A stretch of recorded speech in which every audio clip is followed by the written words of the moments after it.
മഹാദേവന്റെ അനുഗ്രഹം എല്ലാ ഭക്തരിലും നിറയട്ടെ. ഭക്തരെ, തോൽവിക്ക് ശേഷം പുതിയ തുടക്കത്തെ ഭയപ്പെടരുത്. ഇത്തവണ നിങ്ങൾ പൂജ്യത്തിൽ നിന്നല്ല, അനുഭവത്തിൽ നിന്നാണ് തുടങ്ങുന്നത്. ബന്ധങ്ങൾ ഹൃദയത്തിൽ നിന്നും ഉണ്ടാകണം, അല്ലാതെ വെറും വാക്കുകളിൽ മാത്രം ആകരുത്. ഭക്തരെ, കഴിയുന്നതും മറ്റുള്ളവരെ ആശ്രയിക്കാതെ ജീവിക്കാൻ പഠിക്കുക. ആശ്രയത്വം നിങ്ങളെ മറ്റുള്ളവരുടെ ആശ്രിതനും ദുർബലനുമാക്കി മാറ്റും. ഉപദേശം ആരിൽ നിന്നും സ്വീകരിക്കാം, എന്നാൽ തീരുമാനം സ്വന്തം ആയിരിക്കണം. കാരണം ജീവിതം നിങ്ങളുടേതാണ്. നിങ്ങൾ അമ്മയോട് സംസാരിക്കുമ്പോൾ മൂർച്ചയുള്ള വാക്കുകൾ ഉപയോഗിക്കരുത്. കാരണം നിങ്ങളെ സംസാരിക്കാൻ പഠിപ്പിച്ചത് അമ്മയാണ്. ഭക്തരെ, ഒരു നാട് നശിക്കുന്നത് തിന്മ ചെയ്യുന്നവരെ കൊണ്ട് അല്ല, മറിച്ച് തിന്മ കണ്ടിട്ടും പ്രതികരിക്കാതെ ഇരിക്കുന്നവരെ കൊണ്ടായിരിക്കും. അതിരുകൾ ആവശ്യമാണ്, അത് അഹങ്കാരമല്ല. അനുവദിക്കാതെ മറ്റൊരാളും നിങ്ങളിൽ അധികാരം കാണിക്കില്ല. ജീവിതം വളരെ ലളിതമാണ്.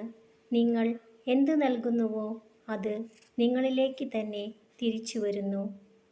പടർന്നു കയറാൻ ഒരു മരമല്ല, പിടിച്ചു നിൽക്കാൻ ഒരു താങ്ങാണ് പലർക്കും ആവശ്യം.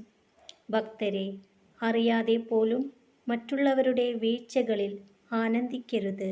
എന്തെന്നാൽ വീഴാൻ പറ്റാത്ത ഉറപ്പൊന്നും നിങ്ങളുടെ പാദങ്ങൾക്കും ജീവിതത്തിനും ഇല്ല. ഓരോ പുലരിയും ഒരു രണ്ടാം ഊഴമാണ്. ഇന്നലകളിലെ തെറ്റു തിരുത്താൻ നിങ്ങൾക്ക് കിട്ടുന്ന രണ്ടാം ഊഴം. മറ്റുള്ളവരുടെ ഉള്ളു നോവിച്ച് ആര് എന്ത് നേടിയാലും നാളെ 10 മടങ്ങ് വില കൊടുക്കേണ്ടി വരും. ഭക്തരെ, നല്ല ഹൃദയമുള്ള ഒരാളിലായിരിക്കും ഏറ്റവും അപകടകരമായ കോപം ഒളിഞ്ഞിരിക്കുന്നത്. സമയം കിട്ടുമ്പോൾ കൊടുക്കേണ്ട ഒന്നല്ല സ്നേഹം, സമയം കണ്ടെത്തി കൊടുക്കേണ്ട ഒന്നാണ്.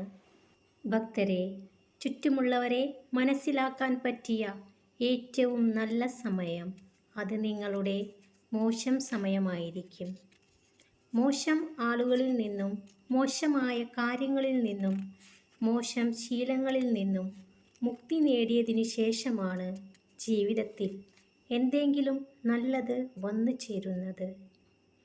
എന്തെങ്കിലും തെറ്റ് ചെയ്താൽ മാത്രമല്ല, ആവശ്യത്തിൽ കൂടുതൽ നല്ലവനായാലും വേദനിക്കേണ്ടി വന്നേക്കാം. ഭക്തരെ, വിധിയേക്കാളും ഭാഗ്യത്തെക്കാളും ശക്തി പ്രാർത്ഥനയ്ക്കുണ്ട്. ഒരിക്കലും അത് പാഴായി പോകില്ല. കളങ്കമില്ലാത്ത ഭക്തിയുണ്ടെങ്കിൽ മഹാദേവൻ അത് സ്വീകരിക്കുക തന്നെ ചെയ്യും. എല്ലാ ഭക്തരും സന്തോഷത്തോടു കൂടിയിരിക്കുക.